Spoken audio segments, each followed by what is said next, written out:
Educação profissionalizante, parte 1.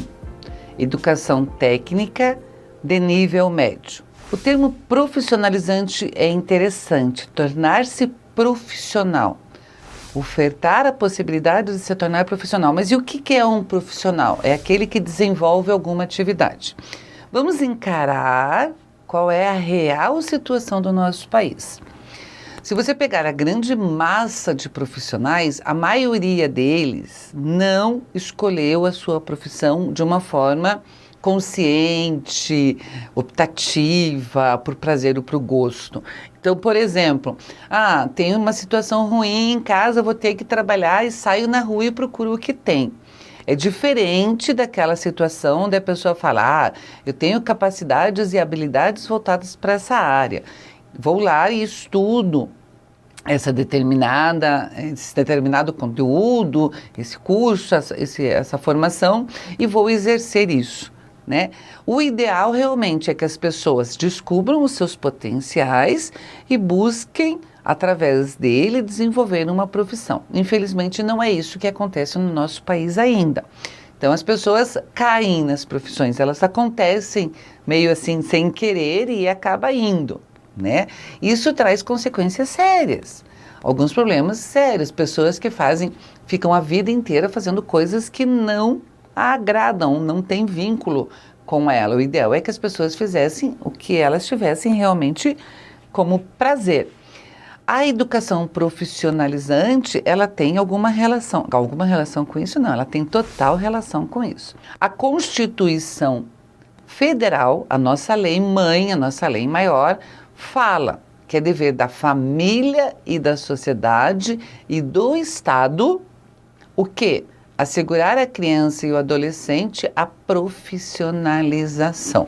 Então vejam, a Constituição, pano de fundo legal dos nossos fazeres sociais, né? Nós não podemos ir contra a nossa Constituição, uma lei maior determinada pelo povo. Ela fala que o quê? Que é dever da família, primeiro família, depois sociedade e depois Estado. Então ela coloca no seio familiar a primeira responsabilidade. E essa sequência não é por acaso.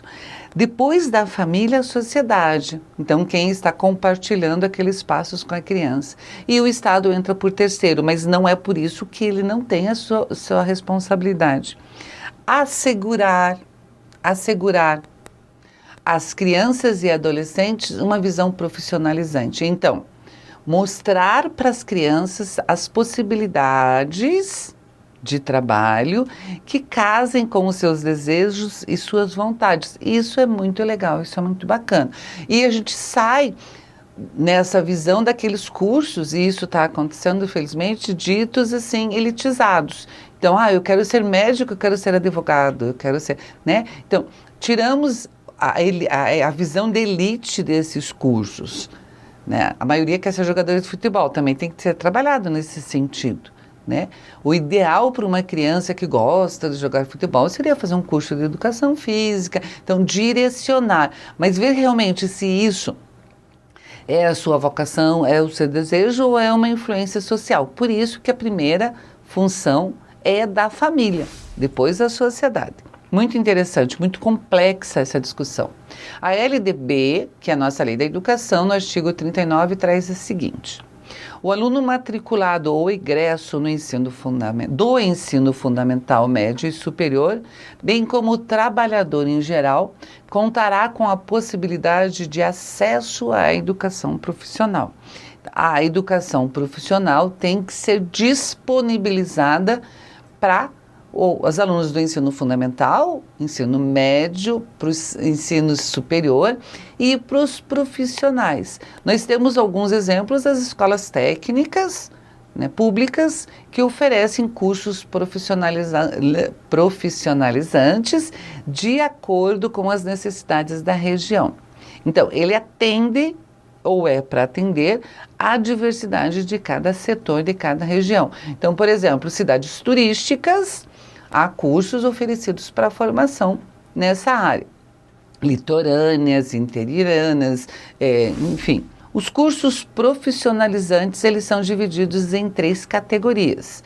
os básicos, os técnicos e os tecnológicos. Tem a ver com os tecnólogos. Então, os básicos, eles são oferecidos normalmente ao nível do ensino fundamental, os técnicos do ensino médio e os tecnológicos, nos níveis do ensino superior, os cursos tecnológicos, né? Técnicos no nível superior, que vão formar os diferentes profissionais. A preparação para as profissões técnicas no nível do ensino médio, técnico e ensino médio, se dará com o aprimoramento da pessoa humana, desenvolvendo a sua autonomia intelectual e o pensamento crítico para a compreensão dos fundamentos científicos e tecnológicos dos processos produtivos. Então, no ensino médio é a formação da pessoa primeiro para depois contemplar a possibilidade da formação profissional.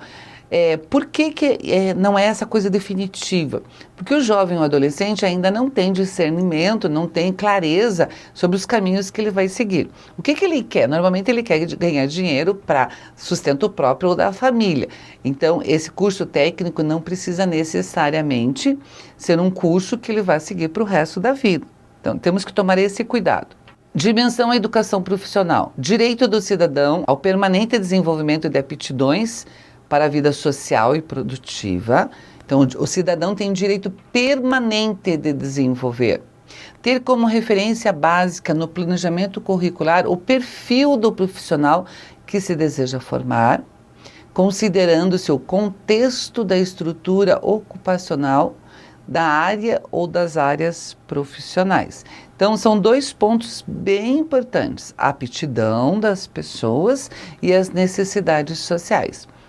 Nós sabemos que em alguns lugares isso é muito direcionado com interesses financeiros e políticos. Então, nós temos realmente que tomar cuidado nesse sentido. A gente não pode deixar isso acontecer.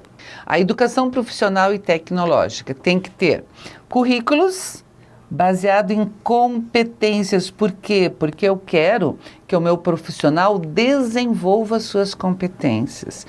Ele tem que ter articulação e complementariedade. Então, ele tem que ser articulado e tem que complementar o quê? A educação profissional ou técnico com o ensino médio. Então, ele tem que ser articulado e tem que completar o ensino médio, não substituir o ensino médio. Oferta de cursos em sintonia com a demanda do mercado, dos cidadãos e da sociedade. Isso é importante. Então, ofertar cursos que sejam necessários para aquela determinada região, mas que também sejam conforme o desejo das pessoas que vão cursá-lo e da sociedade. Tem que haver uma diversificação e expansão da oferta.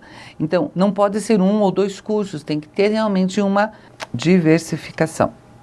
Vínculos permanentes com o mundo do trabalho e a prática social. Vincular a prática social. Daí, currículos flexíveis, em módulos, de maneira diferente, porque pode possibilitar diversificação. Pode acontecer acessos e saídas intermediárias e sempre a atualização, porque a tecnologia avança de uma maneira incrível.